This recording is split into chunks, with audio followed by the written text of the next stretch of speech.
Il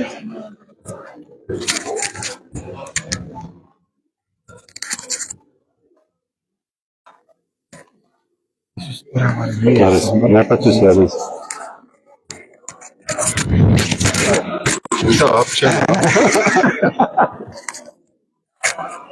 مع الوقت ولا ما نشوفش مليح. خذ راحتك.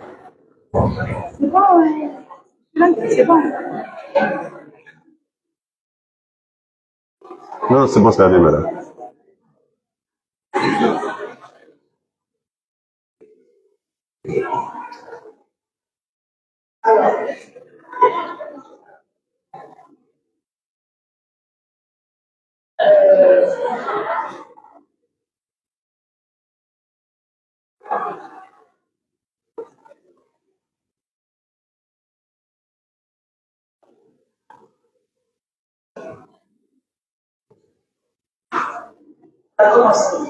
On va commencer.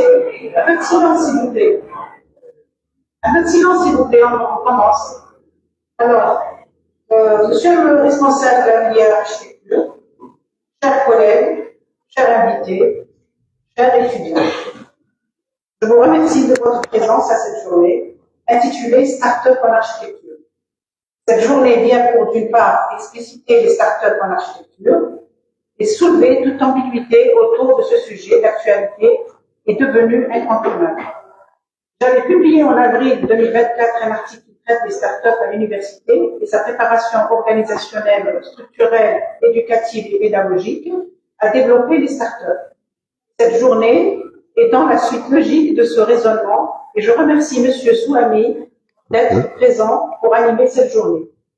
Les réformes de l'enseignement supérieur établies récemment par le ministère supérieur, l'enseignement supérieur, notamment l'arrêté ministériel 12515, portant double diplôme pour les étudiants Master 2 qui créent une start-up en même temps qu'ils mènent leur projet de fin d'études, incite l'organisation de rencontres pour conscientiser cette opportunité et faire des projets de start-up aussi divers que la diversité des profils d'étudiants.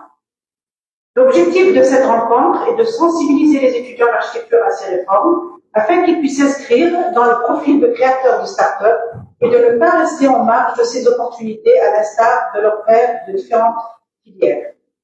Le contenu tournera autour de l'exploration du concept de start-up en relation avec le domaine de l'architecture et portera autour de la définition de la start-up, une analyse approfondie du potentiel de création de start-up, une mise en perspective des stratégies et des outils permettant aux étudiants de libérer leur créativité.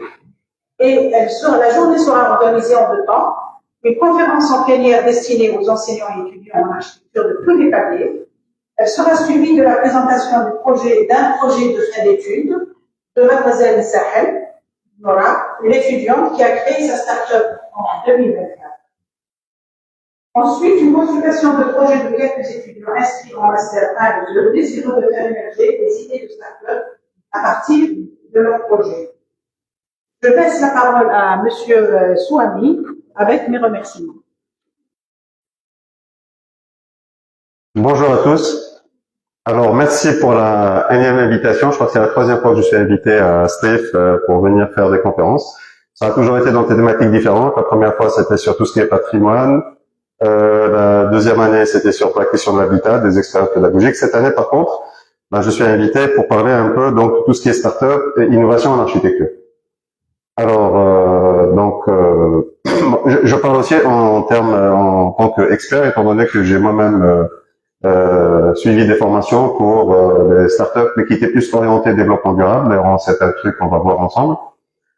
Et donc, je suis souvent consultant au niveau de principalement l'école d'agronomie ou de l'école parmi des trucs, l'école d'agronomie d'Alger, l'école polytechnique, l'école des enseignants, des supérieurs d'enseignement, pour aussi un peu ouvrir l'esprit et former les jeunes diplômés, les jeunes universitaires vers la question de la mise en place de nouvelles startups. Alors, rentrons dans le vif du sujet parce que nous avons eu un petit souci, nous, dans le domaine de l'architecture, de définir un peu comment on se situe par rapport à la création de startups, surtout dans le cadre réglementaire qui nous a été proposé par le ministère. Commençons la première des choses de définir qu'est-ce que c'est qu'une startup. Une startup se caractérise, elle peut être, premièrement, soit une offre. Vous m'entendez bien, j'espère. Quand je m'éloigne, ça va. Non, d'accord. C'est un défaut de fabrication. Je parle assez vite, on me le reproche assez souvent. D'ailleurs, j'ai une chaîne YouTube où on me fait souvent le reproche. Je leur dis c'est simple, mettez la vitesse de moitié et ça devrait aller.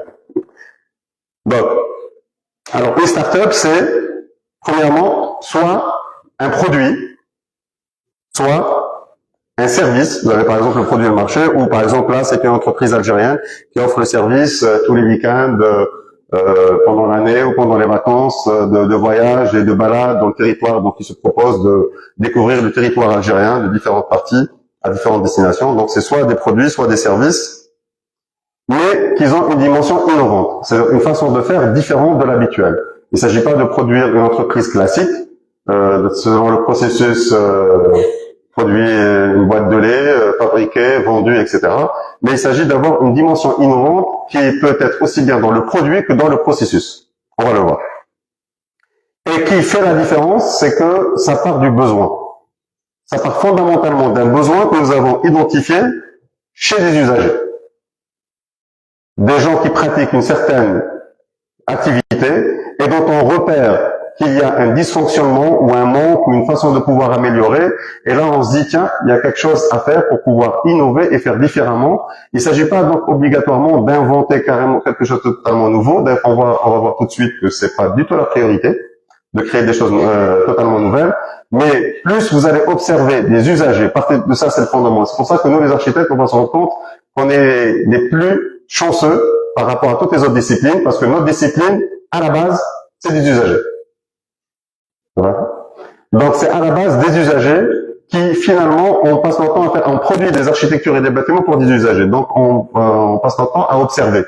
Ça veut dire que quand il s'agit de créer une start-up, nous avons déjà la prédisposition pour pouvoir observer notre environnement et identifier qu'est-ce qui peut nous aider à le faire. Les caractéristiques d'une start-up, premièrement, elle est temporaire. Dites-vous bien que quand vous faites une start-up, c'est pas vous resterez dans le statut de start-up tout le temps. C'est un statut très temporaire qui peut durer maximum 2 à 3 ans, exceptionnellement 4-5 ans. Au bout de 5 ans, on vous considère plus comme une start-up. Alors le nom est clair, start. Donc au bout de 5 ans, on peut plus vous êtes dans le start. Donc c'est juste l'idée qui doit démarrer et après on va changer. Donc, mais tout un processus a été mis à l'échelle mondiale pour aider les personnes à pouvoir évoluer d'une manière assez rapide pour la concrétisation d'idées innovantes. Son BMC, donc son Business Model Canva, est différent d'un modèle qui est fait pour une entreprise dite classique. Normalement, ça, dans les formations, dès que vous avez décidé de développer votre startup, à travers aussi bien les maisons d'entrepreneuriat ou surtout les incubateurs, qui soient à l'université ou à l'extérieur de l'université, ils sont là pour vous encadrer, vous aider, vous expliquer donc comment monter ce genre de projet. Troisièmement, elles sont globales. C'est-à-dire souvent, c'est ce qui s'est passé comme problème, c'est qu'on avait des gens qui avaient des idées extraordinaires, surtout dans l'université, que ce soit en doctorat, en recherche, en projet de fin d'études, mais qui s'arrêtaient là, ça s'arrêtait à l'idée, tout le processus. Je me rappelle d'une anecdote d'un ami qui enseigne à l'école vétérinaire. Il me racontait un type qui avait fait un doctorat, et on leur a ramené des investisseurs pour qu'ils puissent, il m'a dit, on était certain qu'il y avait un qui allait décrocher la timbale. Il avait développé des trucs médicinaux et médicaux par rapport à la bave des escargots. C'était tellement extraordinaire qu'ils ont dit, celui-là, tout le monde va vouloir investir avec lui. Aucun n'a investi.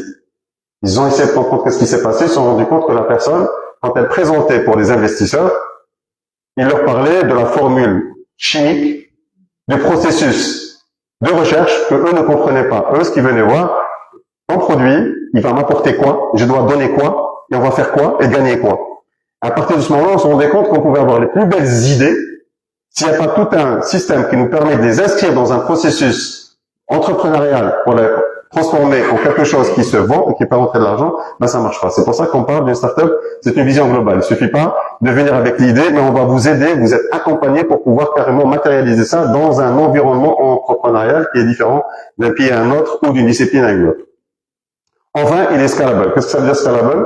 La capacité de se développer très rapidement et de s'adapter rapidement dans différents lieux. C'est-à-dire, vous n'allez pas dire, moi je suis à Steph, je vais développer un petit truc à côté de Jamia, c'est bon, ça s'arrête là. Ça, c'est pas une start-up. Il faudrait qu'elle ait le potentiel directement de se développer sur toute la wilaya, voire d'autres wilayas, voire l'international. C'est finalement, c'est un truc qui est tellement spécifique, qui intervient que sur un point donné, juste dans un truc, ben, ça marchera pas. Revenons donc au vif du sujet, ce fameux qui nous intéresse donc depuis quelques années, quoique beaucoup d'universités ont commencé à le faire depuis longtemps, bien avant qu'il n'y ait cet arrêté. Vous avez par exemple les écoles d'informatique, d'agronomie, pour ne citer que cela, ont des logiques entrepreneuriales de start-up depuis bien longtemps. C'est-à-dire eux, à la limite, lorsque le système est venu, étaient leaders pour emmener et expliquer aux autres universités comment faire. En architecture, ce qui avait posé un peu problème, c'était l'idée que les gens ont compris à travers cet arrêté qu'il faudrait qu'on ait un PFE seulement. Que toute la logique se limite à un PFE, un projet de fin d'études. Et l'article 2 de l'arrêté 1275 dit, basé sur les fondements de l'innovation et de la technologie, visant à trouver une solution technique, technologique ou numérique. Le seul problème en architecture, c'est que nos PFE, c'est soit un projet urbain, soit un projet d'architecture.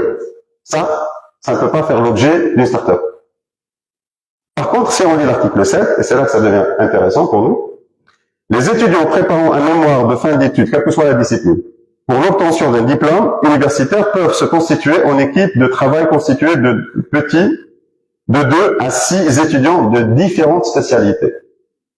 C'est-à-dire, si on voit bien cet article-là, on se rend compte que finalement, lorsque quelqu'un il a une idée, cette idée peut, pour ne pas dire pratiquement tout le temps, impliquer d'autres disciplines. Et donc, on a le droit de croiser jusqu'à 6 étudiants différents, donc 6 disciplines différentes. Moi, personnellement, j'en ai vu la possibilité de comprendre que finalement, l'idée qu'un PFE, le projet de PFE,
Vous touchez bien.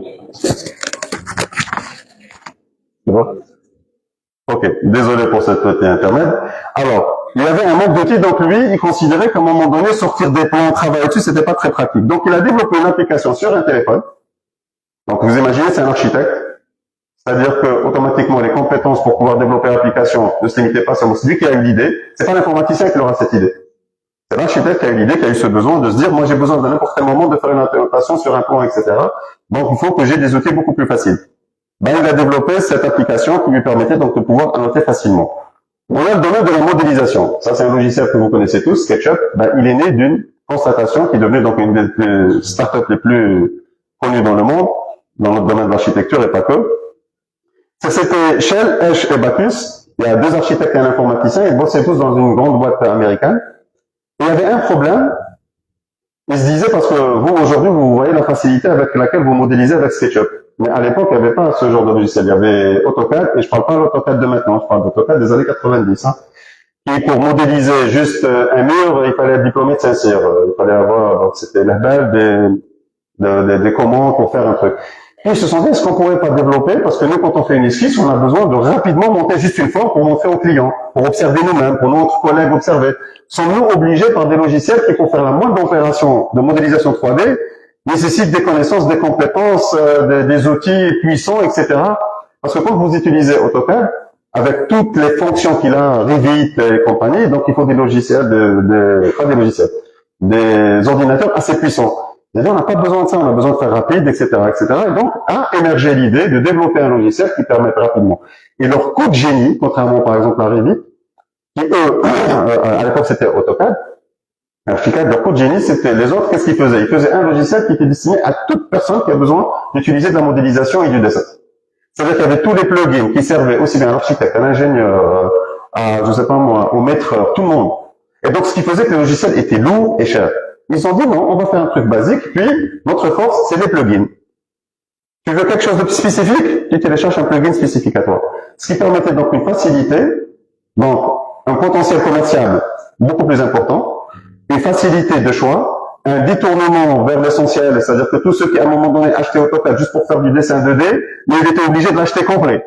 Automatiquement, moi je vais prendre que ça maintenant. Et donc ça devenait beaucoup plus efficace. Donc voilà, c'était sur une pratique de leur modélisation et travail dans l'agence, ça leur a donné cette idée.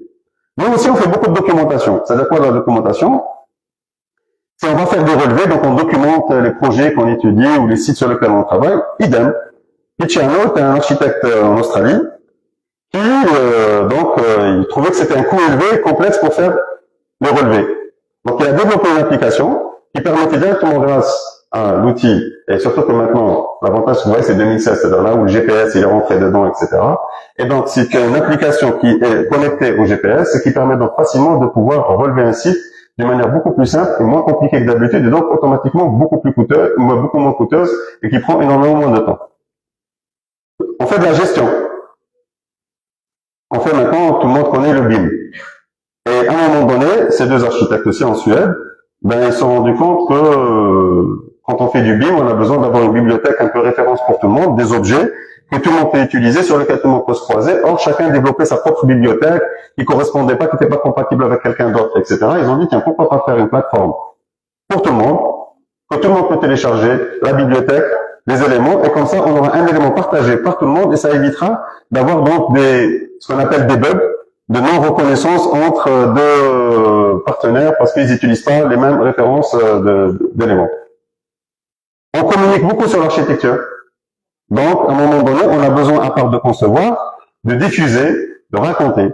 Donc, cette start-up, Architeaser, qui a été mise en 2009, c'est une plateforme, donc, parce qu'avant, il n'y avait pas de plateforme centralisée pour la promotion des projets d'architecture. On commençait à avoir de plus en plus de plateformes. On le voit dans les publicités, surtout avec l'IA maintenant. Donc vous avez l'IA, vous avez la plateforme qui vous permet par l'intermédiaire de l'IA de développer votre commerce dans le domaine de la restauration, ou dans le domaine des banques, ou dans le domaine des affaires, ou je ne sais pas quoi. Eux, ils se sont dit, on va faire une plateforme qui facilite la mise en place de la promotion de projets d'architecture. C'est-à-dire, tu as une carrière, tu fais ton projet, tu le conçois, et tu as une plateforme qui va t'aider plus facilement pour le communiquer et le diffuser. On a aussi la chance de travailler avec énormément de disciplines. Et là, quand vous allez voir, Blénion, on a beaucoup de chance. C'est-à-dire qu'on n'est pas que sur un truc. On peut finalement, eux, ils sont que dans leur domaine. Nous, dans leur propre domaine, on va les chercher parce qu'il y a des questions qu'on se pose avec eux. Là, par exemple, le BIM Collab, c'est quoi? C'était un retard et des erreurs dans la réalisation dues au manque d'outils efficaces. C'est-à-dire que il y avait des ingénieurs, c'est vrai qu'il y a le BIM, mais à un moment donné, c'est-à-dire c'était pas assez développé, ils trouvaient que quand même, ça permettait pas de pouvoir interagir avec l'ensemble des partenaires, des ingénieurs surtout, parce qu'il n'y avait pas que les ingénieurs béton, les ingénieurs fluides, les ingénieurs électricité, et j'en passe, VRD, etc. Et donc tout le monde devait intervenir rapidement. Et donc pour faciliter un peu, parce que c'est vrai qu'on pouvait travailler avec le BIM, mais BIM c'est comme ça reste toujours un fichier qu'on doit transférer. Eux, ils ont dit qu'on va faire une plateforme dans laquelle directement les architectes travaillent là-dedans, les ingénieurs, donc ils vont se rencontrer au lieu de à chaque fois de retélécharger le fichier, de le mettre sur un drive, etc. et tout. Donc c'était pour rendre encore les choses beaucoup plus efficaces. Déjà que le BIM rendait les choses plus efficaces, mais eux, vous voyez, ils ont rendu les choses encore plus efficaces. Parce qu'ils se sont rendus compte qu'avec le temps que j'envoie le fichier, il le télécharge pour travailler dessus, c'est de la perte de temps. Je veux la gagner. Le design, donc on fait du design intérieur, et donc ces gens-là, ce qu'ils ont fait, donc, ce que vous avez en gros, c'est toujours donc la raison pour laquelle le problème qui s'est posé, qu'ils ont rencontré, qu'ils ont observé, qui leur a fait donner l'idée, qui a donné des startups plus tard. Manque de moyens efficaces pour visualiser en 3D entre les membres de l'équipe, c'est-à-dire qu'ils avaient besoin de pouvoir rapidement, grâce à Iris, ils arrivent rapidement de mettre en place des aménagements intérieurs et donc visualiser rapidement sans être obligé encore une fois de modéliser eux-mêmes le mobilier, etc. Donc il y avait toute une bibliothèque à la base qui permettait de le faire beaucoup plus rapidement. Dans le domaine de l'urbanisme, il y a, je ne sais pas si certains qui sont dans la recherche ou qui font de l'urbanisme, donc vous avez la Space Syntax. La Space Syntax, c'est l'objet d'un doctorat, vous voyez, donc c'est des projets de recherche, c'est un type qui a fait son doctorat, il y est, en Angleterre, et c'était quoi l'idée? C'était d'essayer d'identifier la connectivité des différents endroits par rapport à d'autres.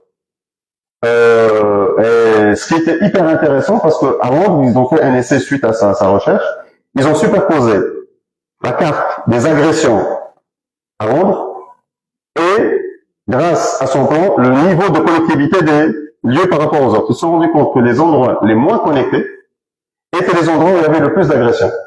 Donc ça voulait dire que grâce à cette réflexion, cette recherche de doctorat de cette personne-là, qui s'est transformée après en méthodologie d'étude, qui a donné après le logiciel, etc., permet donc rapidement de pouvoir identifier le niveau de connectivité des lieux à toutes les échelles, depuis l'échelle territoriale jusqu'à l'échelle du projet architectural. Et ça permettait directement, en fonction de ce que les créateurs, les concepteurs voulaient, s'ils voulaient avoir des espaces, parce on n'a pas toujours envie d'espaces connectés. On peut avoir, par exemple, pour des raisons de sécurité, de secret défense ou je ne sais pas quoi, vouloir implanter des éléments dans des endroits les moins connectés, les moins visibles, etc. Donc c'est une méthodologie avec un logiciel qui permettait donc de pouvoir vérifier ça. Dans le domaine du paysagisme, idem, donc manque de logiciels spécialisés pour les architectes paysagistes. Donc on commence à avoir des logiciels comme Archicad, Levit, qui étaient destinés à des architectes, mais les paysagistes, eux, ils avaient une autre façon de faire, ils ont besoin de modéliser d'autres choses, ils ont besoin d'avoir d'autres bibliothèques, et donc ils ont développé un logiciel qui était destiné à eux. Le graphisme aussi. Donc, souvent, on a ce problème avec les étudiants, vous le voyez, donc quand on vous dit que vous avez un mauvais graphisme. Vous avez un problème, donc on n'arrive pas à lire vos plans, on n'arrive pas à lire vos schémas, etc. Donc ça, c'est une bibliothèque et un logiciel qui a été mis en place par M. Nadani en 2002 en Inde, qui était donc manque d'outils de visualisation de données adaptés aux besoins des architectes. C'est-à-dire que là, carrément, on pouvait, grâce à ce type de logiciel ou d'application, pouvoir avoir une sorte de pré-plan avec des prédispositions pour des types de graphismes en fonction de c'est un concours, c'est un dossier d'exécution, c'est pour un client, pour le convaincre, c'est pour le dossier de permis de construire, etc. Il permettait donc de développer les choses. Toujours dans les disciplines connexes, on a l'économie, donc c'était Economic Design. C'est une donc start-up qui a été développée par une personne qui venait d'avoir son diplôme d'architecte et qui donc commençait à travailler et donc elle trouvait qu'il y avait un souci. C'est que quand le projet est assez avancé, il y avait des méthodologies pour pouvoir établir et vérifier la rentabilité des projets. Mais le problème, c'est qu'on est tellement avancé, si à un moment donné vous êtes à l'étape exécution et on commence à vous dire que votre projet n'est pas rentable, c'est un peu tard. Donc on a travaillé avec des économistes pour essayer de développer des méthodologies où on peut évaluer la rentabilité économique du projet dès son esquisse. Donc vous voyez encore une fois, l'idée vient de l'architecte, mais on associe les économistes et puis après, les informaticiens, pour pouvoir développer tout ça. La réglementation, les architectes ont fait appel énormément de la réglementation, et donc, par exemple, là en France, et surtout eux, je vous dis pas, eux, c'est tous les 6 mois une nouvelle réglementation dans un domaine, puis dans un autre, puis vous que ça n'arrête pas. Donc, Dupont, non très français d'ailleurs, a développé une plateforme pour contrer ça. Donc, il y avait un manque d'outils centralisés et accessibles pour aider les architectes à comprendre la réglementation constante, qui est constante en évolution. Donc, vous imaginez, on a le domaine du parasismique, la sécurité incendie, de tout ce qui est engineering, de tout ce qui est lié à la climatisation, de tout ce qui est lié à la réduction de la consommation énergétique, etc. Il y a toujours des normes, des règles, etc. et tout, d'urbanisme, etc. Et donc, on n'est pas toujours au courant de tout ça. Donc, à un moment donné, eux, ils ont l'idée de créer une plateforme, une web directement, c'est leur boulot. Donc, leur job, c'est tout le temps, chaque fois qu'un texte de loi est proche, ils la mettent dans des rubriques, ils mettent le truc, et donc, nous, on a qu'à rentrer dedans, et on puisse être beaucoup plus efficace dans notre travail. Dans le domaine de la sociologie, donc, à un moment donné, c'est deux architectes, Leclerc et Dubois. Enfin, je crois qu'il y en a un des deux qui est sociologue. Donc, des projets urbains qui ne répondent pas pleinement aux besoins des attentes des habitants. Parce que quand vous faites un projet urbain, son impact est beaucoup plus important qu'un projet d'architecture. Donc, dans la durée du temps est plus importante, dans le nombre d'usagers beaucoup plus important. Donc, vous devez veiller, répondre au maximum aux besoins des gens. Et pour faire des enquêtes, ça prend énormément de temps. Après, pour analyser, ça prend encore plus de temps. Donc, ils ont l'idée de créer des plateformes qui permettent l'interaction beaucoup plus rapide, la récupération de l'information beaucoup plus rapide et de faire des tentatives d'essai, d'interagir avec les futurs usagers de manière beaucoup plus efficace. Un dernier exemple sur les domaines connexes, c'est le patrimoine. Donc ça, c'est un architecte Fernandez qui s'inquiétait il disait que le patrimoine, pour pouvoir le sauver, il faut que les gens s'y intéressent, que le commun des mortels s'y intéresse, pas que nous, les architectes, qui crions tout le temps, il y a des patrimoines, faut garder, etc. Donc, il s'est rendu compte que les gens s'y intéressaient pas, parce que tout simplement, il y avait un manque d'engagement du public. Donc voilà, c'est le problème. Envers le patrimoine culturel. Ce qui menaçait la préservation et la mise en valeur des sites historiques. Donc, il a mis une application en réalité augmentée, qui permettent donc les gens, grâce à leur téléphone portable, et donc sur place, puissent donc visualiser, connaître leur histoire, ce qui se passait, la valeur des choses, etc. Donc d'une manière un peu ludique, et qui va faire que dorénavant, nous, on est les professionnels, mais c'est eux qui vont nous aider à défendre l'idée lorsqu'il s'agira d'aller, surtout on parle là-bas d'un système totalement décentralisé, où c'est les mairies qui décident. Donc le maire qui dit là, nous on veut préserver. Donc il sait que maintenant c'est plus l'architecte qui va batailler tout seul, mais il y aura toute la population qui sera avec lui parce qu'elle a pris conscience de la valeur de son patrimoine. Voilà, ça c'était une introduction pour vous dire. Je vous informe, je vais faire au maximum rapide. Donc désolé, je vais accélérer de temps en temps, parce que ça c'est des choses que je fais en 3 séances. Donc vu que je suis invité pour une séance, j'ai essayé de condenser au maximum. Donc déjà je parle rapide, mais rapide dans le rapide. Si vous comprenez pas, direct. Allez. Alors, l'innovation. Il faut faire une grande différence, c'est que beaucoup font ce problème. Il y a une différence entre justement, on comptabilise l'innovation, l'invention par le nombre de brevets. Donc vous le voyez ici, les entreprises, j'ai pris la même année, parce que j'ai pas réussi à trouver la même année sur le classement des entreprises à l'échelle mondiale en termes d'invention, en termes d'innovation. Donc j'ai pris l'année 2020. 3400 brevets, c'est la 4e entreprise mondiale en invention. Ils sont pas du tout classés dans les 20 premiers. Ils ont beau avoir fait plein de brevets, plein d'inventions technologiques, mais c'était pas rentable. Ça se vendait pas, ça intéressait pas les gens. On va continuer encore. Vous avez aussi Intel, n'existe pas. Ça c'est une société aussi dans le TCM, SIC ou je sais pas quoi, qui n'existe pas.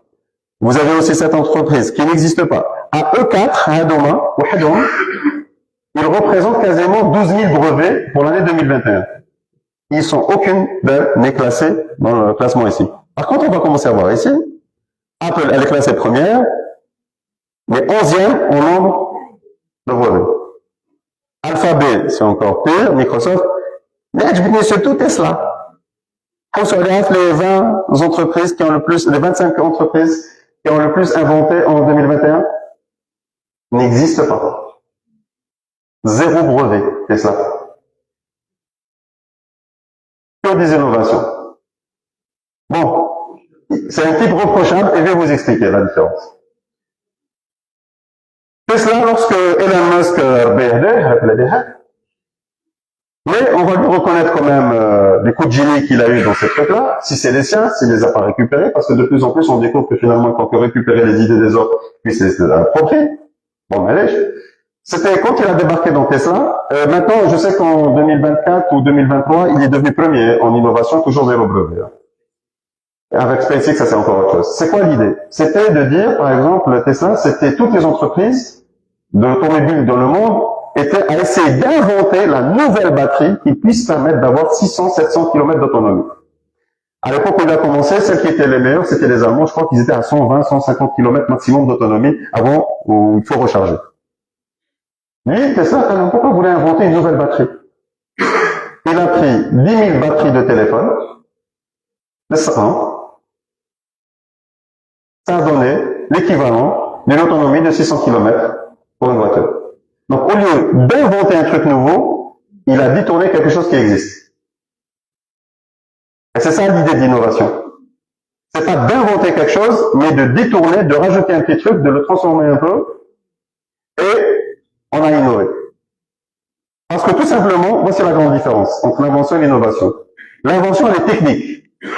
L'innovation, elle est sociale. C'est-à-dire que l'invention, dans sa recherche, dans son domaine, va inventer des choses magnifiques. Il est fermé sur lui-même. Par contre, celui qui innove, il voit la société, il se dit, tiens, ça marche pas. Est-ce qu'on pourrait pas trouver un dispositif qui permet d'améliorer les choses? On va comprendre un peu la grande différence. Xerox, ils ont été les premiers depuis les années 70-80 à avoir été les leaders mondiaux de tout ce qui est photocopie. C'était Harbet. Mais ils n'arrivaient pas à vendre leur machine parce que ça coûte très cher. Ça coûte excessivement cher leur machine. Ils ont eu le coup de génie à l'époque. C'est là où vous allez voir que l'innovation, c'est pas que dans l'appareil. C'est dans la commercialisation. Ils ont dit, on va faire du leasing. C'est quoi le leasing? Pour lui, même bi'alek, nikrilek. Ou quitte comme le bihar, jahalek. Donc c'est un produit qui m'appartient toujours. Et donc là où les boîtes qui font les photocopies ont commencé à se développer, puisqu'ils n'ont plus à acheter le produit, qui revenait très cher. Juste le louer à une somme dérisoire, et le jour où s'ils font faillite ou quoi que ce soit, l'Ukraine a un ballon qui les récupère. C'est une sorte de banca, quand vous faites un crédit, ou des sur l'appartement, la belle oublie à la fin, mais tu rembourses pas, il récupère. Donc lui, il sait qu'il n'est pas perdant. Sur ce point-là, ils ont été géniaux. Ils ont eu l'idée, ils ont innové dans la façon avec laquelle on commercialise. Donc une invention technologique. Plus tard, vous savez que c'est Xerox, c'est eux qui ont inventé PDF. C'est magnifique PDF. C'est deux ingénieurs. J'espère que je ne charpie pas leur nom. Charles Geschke et John Warnock. John Warnock et Charles Geschke. Ils avaient développé le PDF, ils ont vu qu'il avait un potentiel extraordinaire. Pourquoi Xerox l'a inventé? Il l'avait inventé parce que chaque fois que quelqu'un venait pour faire un tirage photo, enfin pas les photos, pour faire un tirage, on le connaît tous ce problème-là. On avait écrit avec des polices, du benin, de l'eau, la mise en page de l'eau, donc ils ont dit non, on va inventer un truc qui va permettre à ce que le type qui ramène, ça bouge plus pour l'impression. Donc ils ont inventé ce truc. Sauf que ces deux ingénieurs qui étaient chez eux ont découvert que le potentiel était beaucoup plus que seulement pour faire les tirages de documents. Ils ont proposé ça à Xerox, par exemple, et si on essaie de commercialiser le dispositif PDF et on le développe en autre chose, etc. Ils leur ont dit non, ça ne nous intéresse pas. Ils ont quitté l'entreprise, ils sont partis. En 1982, ils ont fondé Adobe, qui maintenant c'est Adobe Illustrator, Adobe Photoshop et compagnie. Dans les 10 dernières, je vous parle juste les 10 dernières années, il y a de cela 10 ans, en 2014, Xerox pesait 19 milliards de dollars. Homa, Cano, ils étaient à, je crois, 600, 700 millions de dollars. Aujourd'hui, Xerox, ils tombent dans les 1 milliard 8, et eux sont à 19 milliards. Vous ratez le train d'innovation, et vous pouvez être leader à un moment donné, si à un moment donné, c'est ça tout l'esprit start-up. C'est l'esprit innovant, toujours à essayer d'améliorer quelque chose, et encore une fois, j'insiste, en observant l'usager. Je décide que l'homme, il a besoin de ça. Et pour que vous compreniez bien encore cette idée-là, on vous raconte l'histoire de l'orange, enfin, l'histoire de l'orange. Donc, c'est quoi? C'est deux sœurs qui se disputaient. Quand il y a une orange, moi je la veux, moi je la veux, moi je la veux, moi je la veux. جات معهم je فيكم. أنا نحب قسمتها على زوجات، واحد يحب نص. À la fin, c'était une connerie. S'ils avaient pris le temps, temps justement de discuter de ce que chacun voulait faire de son orange. Parce que lui, il voulait faire un gâteau à